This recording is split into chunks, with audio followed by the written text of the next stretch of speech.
ആമ്പല്ലൂർ അടിപ്പാത നിർമ്മാണത്തിന്റെ പേരിൽ ദേശീയപാതയിലെ യാത്രക്കാർക്ക് അപകടക്കെണി.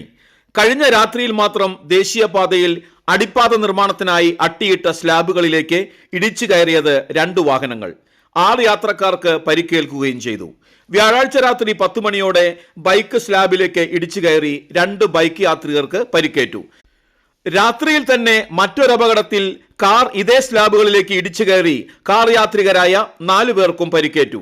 ഇവരെ തൃശൂരിലെ സ്വകാര്യ ആശുപത്രിയിൽ പ്രവേശിപ്പിച്ചു. തൃശൂർ ഭാഗത്തേക്ക് പോയിരുന്ന വാഹനങ്ങളാണ് അപകടത്തിൽപ്പെട്ടത്.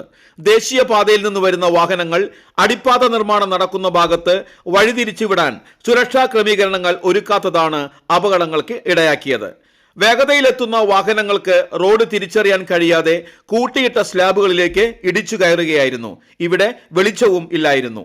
ദേശീയപാതയിൽ നിന്നും സർവീസ് റോഡിലേക്ക് തിരിയണമെന്ന് കാണിച്ച് വ്യക്തമായ സൂചനാ സംവിധാനങ്ങൾ ഇവിടെ സ്ഥാപിച്ചിരുന്നില്ല.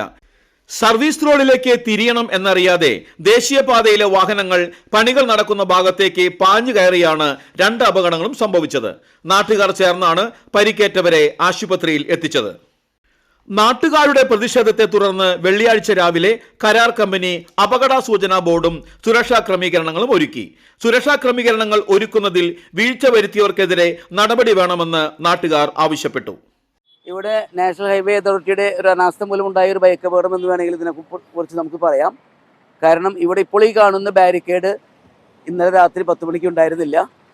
അത് കാരണം പുതിയതായിട്ട് വരുന്ന യാത്രക്കാർക്ക് ഇവിടെ അങ്ങനെ ഒരു പാലം പണി നടക്കുന്നതിനെ കുറിച്ച് അറിവില്ലാത്തതുകൊണ്ട് നേരെ ആ ബൈക്കുകാരൻ ഞാൻ കാറിലായിരുന്നു, എൻ്റെ തൊട്ട് മുൻപായിരുന്നു ഈ ബൈക്കുകാരുണ്ടായിരുന്നത്. ആ ബൈക്ക് നേരെ ഇവിടെ ബാരിക്കേഡൊന്നും ഇല്ലാതിരുന്ന സാഹചര്യത്തിൽ നേരെ അവിടെ കൂട്ടിയിട്ടിരിക്കുന്ന സ്ലാബിലിടിക്കുകയും വളരെ കാര്യമായിട്ടുള്ള അപകടം പറ്റുകയും ചെയ്തു. അവരെ പിന്നീട് ആശുപത്രിയിൽ പ്രവേശിപ്പിച്ചു. പക്ഷേ ഇന്നിപ്പോൾ മനസ്സിലാക്കുന്നത് ഇന്ന് പുലർച്ചെയും ഈ ബാരിക്കേഡ് ഇല്ലാത്ത അവസ്ഥയിൽ മറ്റൊരു കാറും ഇത് അപകടത്തിൽപ്പെട്ട് അതേ അവസ്ഥയിൽ കിടക്കുന്നുണ്ട്. ഇപ്പോൾ ഈ സമയം ഞാനിത് പറയുന്ന സമയത്ത് ബാരിക്കേഡ് ഇവിടെ പുനഃസ്ഥാപിച്ചിട്ടുണ്ട്. ഇന്ന് പുലർച്ചെ ഈ അപകടം പറ്റുന്നവരെയും കാറിന് അപകടം പറ്റുമ്പോഴും ബൈക്കിന് അപകടം പറ്റുമ്പോഴും ഇത് ഇവിടെ ഉണ്ടായിരുന്നില്ല.